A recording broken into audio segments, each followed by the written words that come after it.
ایسا ظلم کر رہے ہوتے ہیں کہ اولاد کے لیے ناقابل برداشت ہو جاتا ہے. تو ایسے موقع پہ بھی ان سے بد کلامی بدتمیزی جائز نہیں ہے, کنارہ کشی اختیار کر لو. بات آ رہی ہے سمجھ میں؟ بھائی دیکھو ابا جو ہے نا, چاہے جو بھی ہوں, ابا بہرحال ہیں, یہ ذہن میں. یہ جتنی ساری خرابیاں ابا نے یہ نہیں کہ ابا نے یہ نہیں کہ ابا نے یہ نہیں, اگر وہ ابا لیس ہو گئے ہیں, ان میں ابا کا عنصر ختم ہو گیا ہے, پھر تو ٹھیک ہے. بھائی اتنے برے ہو گئے کہ اب وہ ابا, دیکھو اس کی ایک مثال دیتا ہوں. مسلمان مومن جب تک ایمان ہے, جتنا بھی برا ہو سزا کھانے کے بعد بہرحال کہاں جائے گا؟ جنت میں, کیونکہ تھا وہ کیا؟ مومن. اللہ کہے گا مجھ پر ایمان رکھتا تھا نا, یہ کوالٹی تھی, لہذا اس کو عام لوگوں سے بہرحال منفرد رکھوں گا میں. جتنے بھی گناہ کرے گا سزا کھانے کے بعد جائے گا کہاں؟ جنت میں. اور یہ بھی امکان ہے کہ شاید کوئی نیکی اللہ کو پسند آ جائے, ویسے ہی بخش دیں. لیکن کافر جو ہے, جو مومن نہیں ہے, ایمان لیس ہے, جتنا بھی نیک ہو, اللہ کا قانون ہے ٹھیک ہے کم درجے کی جہنم میں چلا جائے گا. جو کافر زیادہ برا ہے وہ زیادہ بری جہنم میں, جو کم برا ہے وہ کم درجے کی جہنم میں نسبتاً, لیکن بخشش, کیونکہ اس میں کیا ہے, وہ ایمان نہیں ہے. سمجھ رہے؟ تو یہ ایک اہم چیز ہے کہ ابا کی ایک کوالٹی جس کی وجہ سے اللہ نے ان کے حقوق اور ان کے احترام کا حکم دیا, وہ اس لیے نہیں کہ وہ اچھے ہیں یا برے ہیں, بلکہ وہ اس لیے کہ وہ کیا ہیں؟ ابا ہیں, آپ ان سے پیدا ہوئے ہو. جیسے اللہ جو مومن کو بالآخر جنت میں لے کے جائے گا, اس لیے تھوڑی کہ وہ اچھا یا برا ہے. اگر اچھائی برائی کی بحث ہوتی تو جو اچھے مومن ہیں وہ جنت میں جاتے, جو برے ہیں وہ کہاں جاتے؟ جہنم میں. مومن اچھا ہو یا برا ہو بالآخر جائے گا کہاں؟ جنت میں. وجہ اس کی ہے کہ ایک ایسی کوالٹی ہے ایمان, کہ یہ کوالٹی تمام کوالٹیز پر کیا ہے؟ بھاری. تو جنت کی جو اصل وجہ ہے وہ ایمان ہے. تو جب تک ایمان ہے جنت میں بہرحال جائے گا. اتنا برا ہو گیا کہ ایمان لیس ہو گیا, ایمان نکل گیا اس کے اندر سے, پھر جنت میں نہیں جائے گا. تو قرآن نے جو ابا کے فضائل بیان کیے, ابا کو کے خیال کرو, ان کی آواز سے اپنی آواز کو پس رکھو, ان کے قدموں میں جنت تلاش کرو وغیرہ وغیرہ, جو اتنے, اور باپ جو ہے جنت کا درمیانی دروازہ ہے, جو باپ کو خوش کرے گا خوش نہ کرے وہ جنت میں نہیں جا سکتا. یہ جو اتنے فضائل ہیں یہ اس لیے نہیں ہے کہ ابا آپ کا خیال کرتے ہیں, بلکہ یہ اس لیے ہے کہ ان کی کوالٹی کیا ہے, کہ وہ کیا ہیں؟ ابا ہیں. تو اگر وہ اتنے برے ہو گئے کہ ان کے اندر سے ابا پن ہی نکل گیا, جیسے کوئی مسلمان اتنا گناہگار ہو جائے کہ ایمان سے ہی چلا گیا, پھر اس پر ایمان والے احکام جاری, بولو بھائی نہیں. تو ابا نے ایسی حرکتیں کی ہیں کہ اب وہ ان کے اندر سے ابا پن کیا ہو گیا ہے؟ نکل گیا. تو اب ان کے حقوق کیا ہو گئے؟ ساقط. اور یہ نکل سکتا ہے؟ کیا ہو گیا بھائی؟ کیونکہ اگر آپ کہو کہ یہ اب میرے ابا رہے نہیں ہیں, اس کا مطلب آپ وداؤٹ ابا گھوم رہے ہو ہیں بھائی. وداؤٹ والد یا تو عیسیٰ علیہ السلام تھے یا آدم علیہ السلام تھے, یہ دو ہی ہیں جو ابا کے بغیر. باقی جتنے بھی ابا کے بغیر ہیں وہ اچھے لوگ, بولو بھائی, وہ پھر گورے ہوتے ہیں, انگریز ہوتے ہیں. تو اگر ان کے اندر سے ابا پن نکل گیا تو پھر یہ نکل کے گیا کس میں؟ وہ ہیں پھر آپ کے ابا. تو کسی اور کو بھی ابا ماننے کے لیے تیار نہیں ہو, اور یہ بھی مانتے ہو کہ انسان بغیر باپ کے ہوتا نہیں ہے, اس کا مطلب یہ جتنے بھی برے ہیں ابا بہرحال یہی ہیں. تو اسلام نے جو باپ کے حقوق بیان کیے ہیں وہ باپ ہونے کی وجہ سے بیان کیے ہیں, وہ معاشرے کے اچھے یا برے انسان ہونے کی وجہ سے نہیں بیان. اچھے انسان کی وجہ سے تو الگ حقوق ہیں, ارے کوئی اچھا ہو تو وہ الگ اس کے حقوق ہیں, اچھے لوگوں کے ساتھ اچھا سلوک. ابا کے حقوق اس لیے, ماں کا بھی یہی ہے, جب تک وہ اماں ہے تو اماں ہونے کی وجہ سے اس کے حقوق ہیں. نہیں آ رہی سمجھ میں تو رہنے دو.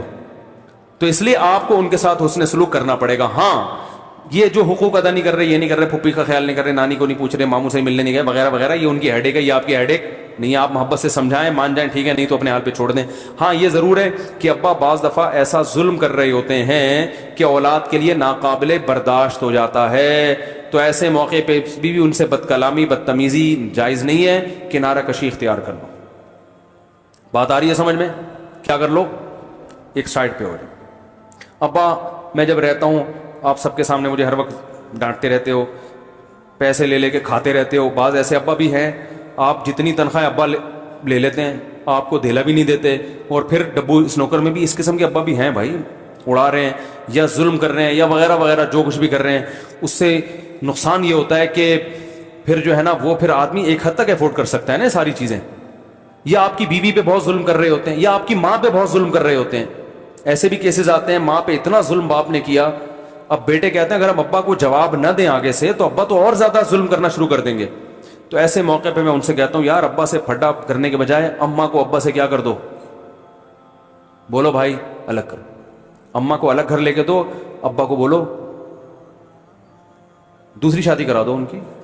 اب ابا کہیں گے میں بیگم لیس کیسے پھروں، بہت زیادہ سب ظلم ہو، پھر اس کی نارمل حالت میں نہیں، نارمل تو اونچ نیچ ہر گھر میں ہوتی ہے. تو اس طرح سے کوئی حل تلاش کیا جائے، لیکن ابا کا گریبان پکڑنا، تھپڑ مارنا، ابا سے گالیاں، یہ نہیں ہوتا. اس کا آپ کو دنیا میں بھگتنا پڑے گا.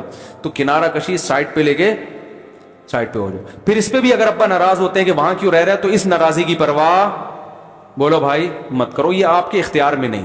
کبھی کبھار ملو ان سے، السلام علیکم وعلیکم السلام، آدھا گھنٹہ ٹائم نوٹ کر کے کہ یار آدھا گھنٹہ تک ابا مجھے برداشت ہو جائیں گے، اس کے بعد مجھے کورونا ہو جائے گا.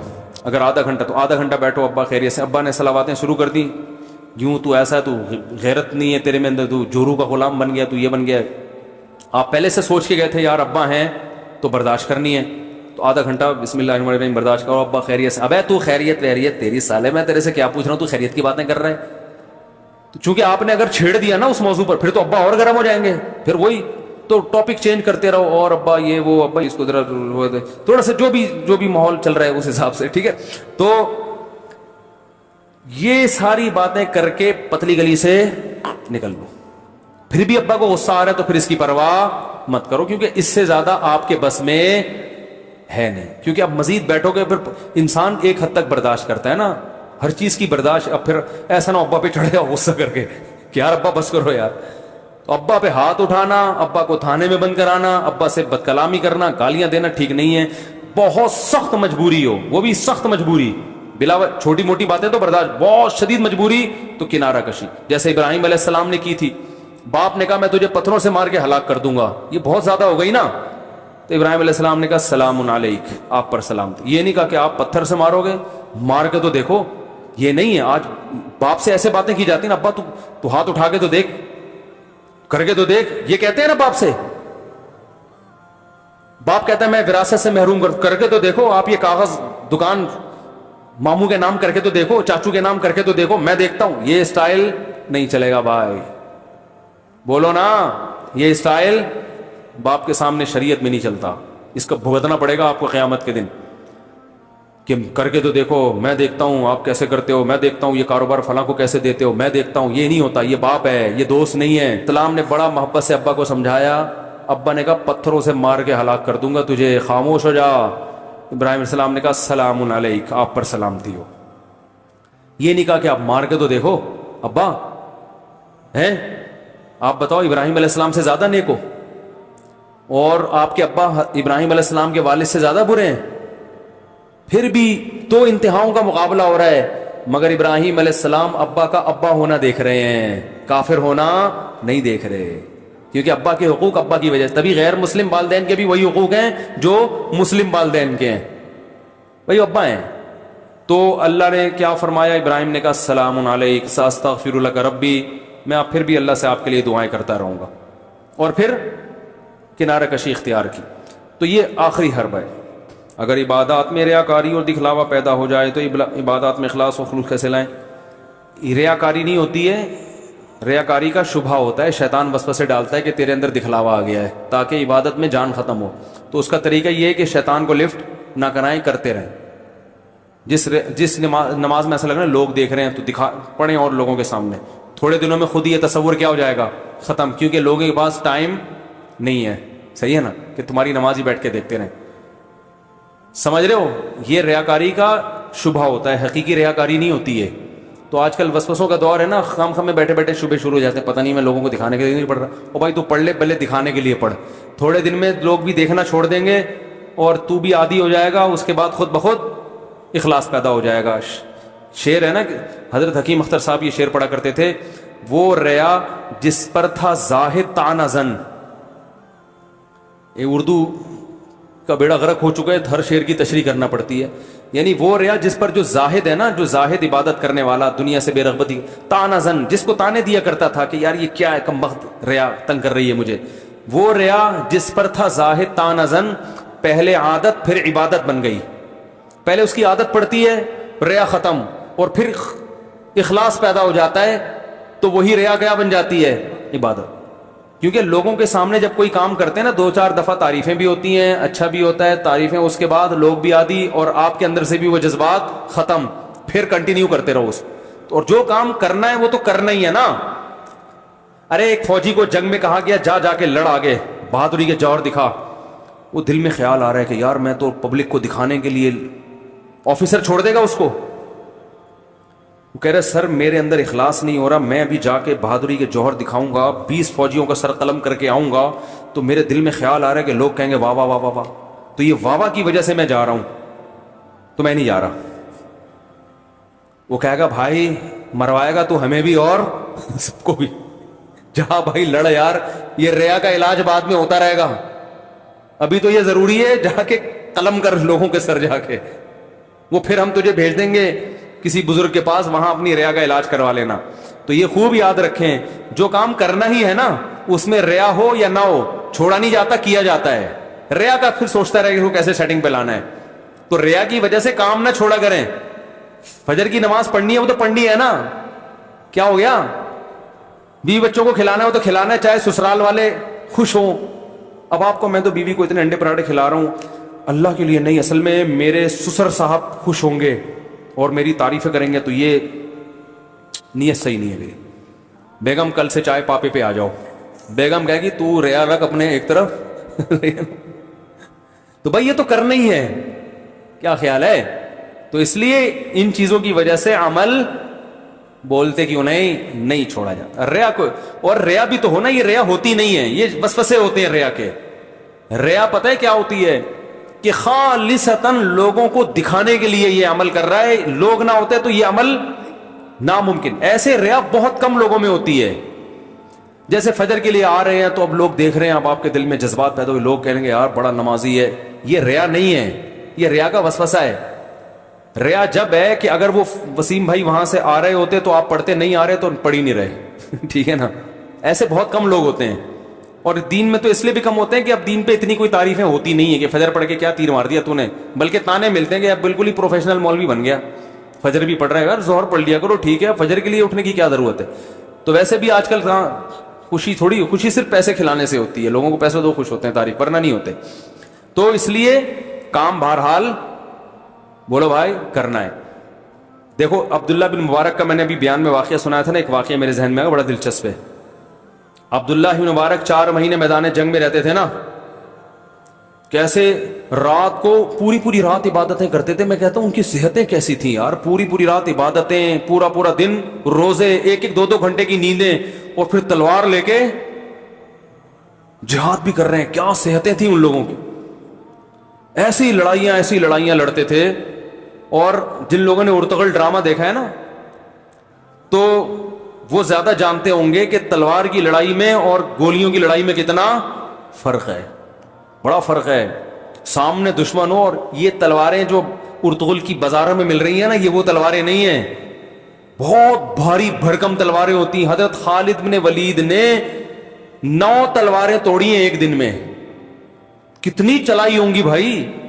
آج کسی بچے کو بولو کم بخت پلاسٹک کی تلوار نہیں اٹھا سکتا, کیا اسٹیمنا تھا یار. یہ ہمارا ماضی تھا, تبھی تو کسی نے کہا کہ یہ تو ایک ارطغرل ہے, ہماری تاریخ تو ایسے ہزاروں ارطغرلوں سے بھری پڑی ہے. تو عبداللہ ابن مبارک تھے, تو راتوں کو عبادتیں, دن میں روزے. اور وہ تو ایک راوی کہتے ہیں کہ میں نے میدان جنگ میں دیکھا کہ بڑی گھمسان کی لڑائی ہے. ایک شخص نے ڈھانٹا باندھا ہوا ہے نا, منہ چھپایا ہوا ہے. اچھا عبداللہ بن مشہور تھے بھی مشہور شخصیت, کیونکہ بڑے محدث تھے, عالم تھے, تو لوگوں میں شہرت بھی تھی. تو ایسے لوگوں کی واہ واہ زیادہ ہوتی ہے نا. تو عبداللہ بن مبارک ایک کہتے ہیں میں نے دیکھا کہ ایک شخص نے کیا باندھا ہوا ہے, پورا نقاب لیا ہوا ہے. جنگ میں گھوڑے پہ سوار ہو کے آیا, اور اتنی بہادری سے مجمع میں گھس گیا, اور کئی زخم اس کے لگے, اور بہت لوگوں کی گردنیں اڑا کے واپس. پھر دوبارہ حملہ ہوا تو وہی ڈھاٹے والا شخص کہنا میں نے کہا یار یہ اتنا بہادر کون ہے اور منہ چھپایا ہوا ہے, ٹھیک ہے نا. کہتے ہیں میں نے کہا میں اس کو دیکھوں گا, تو جا کے میں نے ایسے ٹھاٹا کھینچا تو عبداللہ ابن مبارک تھے, وہ بڑے محدث. تو اب دیکھو عبداللہ ابن مبارک نے ریا کا علاج یہ کیا, حالانکہ ان میں تو ریا تھی بھی نہیں, یہ تو اس کو ریا نہیں کہیں گے, اس کو کہیں گے اخلاص کا اعلیٰ درجہ. آپ اس درجے پہ جانے کی کوشش نہ کریں, کیونکہ اس سے ہم لوگ تو ویسے اتنے نالائق ہیں کہ اچھا کام ہم کر رہے ہوتے ہیں, کچھ اللہ کی طرف سے حوصلہ افزائی ہوتی ہے, کچھ پبلک کی طرف سے, تو کام ہو جاتا ہے. تو اس لیے اس زمانے میں اگر کوئی اچھے کام پہ تعریف کرے تو وہ ہمیں ضرورت ہے, اس میں پریشان ہونے کی ضرورت. آپ ڈھاٹے پہن کے نہیں, آپ اگر غریبوں کو کھلا رہے ہیں تو کوئی ویڈیو بھی بنا لیں اپنی, ٹھیک ہے نا, تھوڑی سی پبلک حوصلہ افزائی کرے گی تو آئندہ اور کھلانے کی توفیق ملے گی, نیکی پروموٹ ہوتی ہے نا اس سے. تو وہ کیا اخلاص کا اعلیٰ درجہ کہ میں یہ بہادری کر رہا ہوں, لوگ میرا چہرہ دیکھ نہ لیں, تو میں اپنے منہ کو نہ چھپایا ہوا ہے. اب وہ یہ نہیں کیا کہ یار میں اگر یوں کروں گا تو لوگ تعریف کریں گے کہ یہ تو بڑے ہم تو سمجھتے تھے محدث ہیں, یہ تو آج شہسوار نکلے, تو لہذا میں گھر جا رہا ہوں, میں جہاد کروں گا ہی نہیں. یہ نہیں کیا, انہیں کرنا تو ہے. اخلاص کے اعلیٰ درجے کے لیے کیا بھائی, منہ پہ ڈھاٹا باندھ, تو وہ کسی نے کھینچ دیا, ٹھیک ہے نا, نکال. تو کہاں سے کہاں بات چلے گی. تو اس لیے یہ جو ریا کے وسوسے ہیں ان کو خاطر میں نہ لائے کریں, کام کریں کام. اگر عبادات میں ہو گیا بھائی, اگر ناپاکی یا نجاست کا نشان, یہ جو آتا ہے نا حدیث میں کہ قیامت کے دن شہید کو لایا جائے گا, وہ کہے گا, اللہ کہے گا کہ تو نے تو لوگوں کو دکھانے کے لیے لڑا تھا, لوگ کہیں گے بہادر ہے, کوئی اجر نہیں ہے. اس سے وہ مراد ہے جو منافق ہوا کرتے تھے, جن کا آخرت پر ایمان ہوتا ہی نہیں تھا. وہ میدان میں آئی اس لیے رہیں کہ پبلک خوش ہو جائے, پبلک نہ ہوتی تو آتے ہی نہیں. تو ایک ہوتا ہے کام اللہ کے لیے کرنا, اس میں ریا شامل ہو رہی ہے, یہ اتنا برا نہیں ہے. ایک ہے کام ہی پبلک کے لیے کرنا, دونوں میں فرق ہے. آج کل جو مارکیٹ میں ریا چل رہی ہے, بھئی کام اللہ کے لیے ہوتا ہے, بیچ میں تھوڑی تھوڑی ریا اور یہ فاسد چیزیں داخل ہو رہی ہوتی ہیں, تو یہ اتنی خطرناک نہیں ہے. اس کو یہ خود ہی سائڈ, یہ کرتے رہو گے تو خود ہی ختم ہو جائیں گی یہ, ٹھیک ہے نا. اور دوسرا ریا کا اچھا علاج پتہ ہے کیا ہے, جب کوئی کہے نا کہ آپ نے یہ کام کیا, تو فوراً دل میں بھی سوچو اور زبان سے بھی بولو بھائی اللہ کا فضل ہے, اور دل میں بھی یہ سوچو کہ بھائی اگر اللہ نے مجھے یہ صلاحیت نہ دی ہوتی تو میں یہ کام نہیں کرتا, تو اللہ کی طرف سے بھیک میں ملی ہے مجھے. اب دیکھو جس نے ابھی نندن کو زمین پہ اتارا, وہ پائلٹ نے سر فخر سے بلند کر دیا, تو اس پائلٹ کو صحت کس نے دی؟ بولو نا بھائی, اللہ نے. بہت سے لوگ نے ٹریننگ لی ہوگی, نہیں چل سکے ہوں گے, بیماری کی وجہ سے ریجیکٹ ہو گئے ہوں گے. پھر بہت سے اس صحت کے ہوں گے, ان کو موقع نہیں ملا ہوگا, صحیح ہے نا. پھر بہت سے لوگ ایسے ہوں گے جن میں اس پائلٹ سے زیادہ صلاحیت ہوگی, لیکن آفیسر کا آرڈر آیا اس کے لیے, ہو سکتا ہے اس کے علاوہ آرڈر کرتے وہ بھی اتار لیتے. تو یہ اللہ کی طرف سے بھی کسی کو عزت ملتی ہے. تو پائلٹ کو کیا سوچنا چاہیے, بھائی یہ سب کس کا فضل ہے؟ خدا کا فضل ہے کہ اس نے مجھے عزت دی ہے, تو یہ اللہ کا فضل ہے. تو اس سے انسان اتراتا نہیں ہے. اور جو ابھی نندن ہے اس سے ہم کہیں گے بھائی یہ بھی اللہ کی طرف سے ہے. آپ کے مقدر میں چائے لکھی ہوئی تھی, آپ وہاں بھی پی سکتے تھے, اللہ نے آپ کو آسمان سے اتار کے پاکستانی دودھ پتی کی کوئٹہ ہوٹل کی چائے پلانی تھی. اب آپ کو پتا چل گیا ہوگا کہ بھائی آپ اچھی چائے نہیں بنا سکتے, تو آپ کو احساس کمتری میں نہیں آنا چاہیے. آپ کو یہ سوچنا چاہیے بھائی میں آیا کس کام کے لیے تھا. اللہ نے میرے مقدر میں دیکھو دانے دانے پر لکھا ہے کھانے والے کا نام, یہ تو ہمارا ایمان ہے. آپ کو تو ویسے ایمان لے آنا چاہیے یار. مسلمان جو کہتے ہیں وہ بالکل صحیح کہتے ہیں. ہم آئے کس کام کے لیے, تو یہ کر دیں گے, وہ کیٹو کی پہاڑی گرا دیں گے, ٹماٹر بند کر دیں گے, وہ بھی نہیں بند ہوئے الحمدللہ. تو ہم یہ آئے تھے, لیکن کتنا ایک قدرت کی طرف سے عالی شان چائے ہے جو آپ کو پوری زندگی انشاءاللہ یاد رہے. اور وہ کوئٹہ, میرا ایمان ہے کہ کوئٹہ ہوٹل کی چائے پلائی ہوگی, نہیں تو وہ وہیں بنا دی ہوگی, وہاں کوئی پٹھان ہوگا جس نے چائے بنا کے پلا دی ہوگی. تو وہ جو چائے آپ نے پی ہے, خدا کی قسم ساری زندگی آپ کو یاد رہے.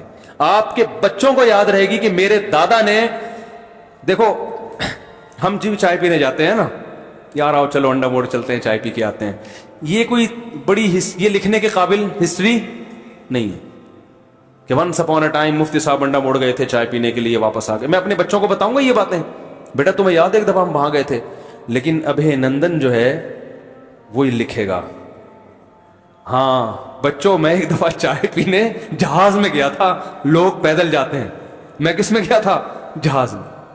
اللہ نے مجھے یہ مقام دیا ہے. اور میں ایک کنٹری سے دوسرے کنٹری گیا ہوں چائے پینے. تیسری بات، میرا اتنا اکرام کہ مجھے زبردستی پلائی گئی ہے، میرے پاس نو کا آپشن بولو بھائی نہیں تھا. اور میں چائے پی کے پھر گیا، یوں تھا، آیا پیدل ہوں. تو الحمدللہ. بس کیا کریں، زیادہ نہیں بولنا چاہیے. اچھا بھائی، یہ سب یعنی قدرت کی طرف سے ہے. بس یہ مسئلہ ہے کہ اترانا نہیں چاہیے. اس چائے پہ بھی آپ کو اترانا نہیں چاہیے. یہ اللہ کی دین ہے، جس کو چائے اللہ پلا دیتا ہے. کیا جنت صرف انسانوں کے لیے؟ جنات بھی جنت میں، جنات بھی جائیں گے بھائی. قضاء عمری میں زبان سے نیت کرنا ضروری نہیں، دل کی نیت کافی ہے. اللہ کے علاوہ کسی بھی قسم کھانے سے انسان اسلام سے خارج ہوتا ہے؟ نہیں، اسلام سے خارج نہیں ہوتا، مگر جائز نہیں. امام کے سیدھے ہاتھ کی صف کے نمازیوں کو زیادہ ثواب ملتا ہے الٹے ہاتھ والے. جی ہاں، حدیث میں آتا ہے جو سیدھے ہاتھ والے ہیں ان پر اللہ کی خاص رحمت نازل. اس لیے اگر دونوں طرف صفیں برابر ہوں تو پھر سیدھے ہاتھ پہ کھڑے ہوا کرے. اگر برابر نہیں ہے تو چونکہ امام کا بیچ میں ہونا سنت ہے تو پھر جس طرف جگہ کم ہے وہاں کھڑے ہو جائیں. لیکن دونوں طرف جگہ برابر ہے تو سیدھے ہاتھ والی جگہ کو لیفٹ والی جگہ پہ ترجیح دینی چاہیے. یہ حدیث میں اس کی ترغیب ہے. بہت ہو گئے بھائی. امداد المشتاق الہی اشرف الاخلاق میں راوی لکھتے ہیں کہ میں حضرت کی خدمت میں غذائے روح کا وہ سبق جو شاہ محمد نور صاحب کی شان میں حضرت بعد میں دیں، بہت لمبا ہے.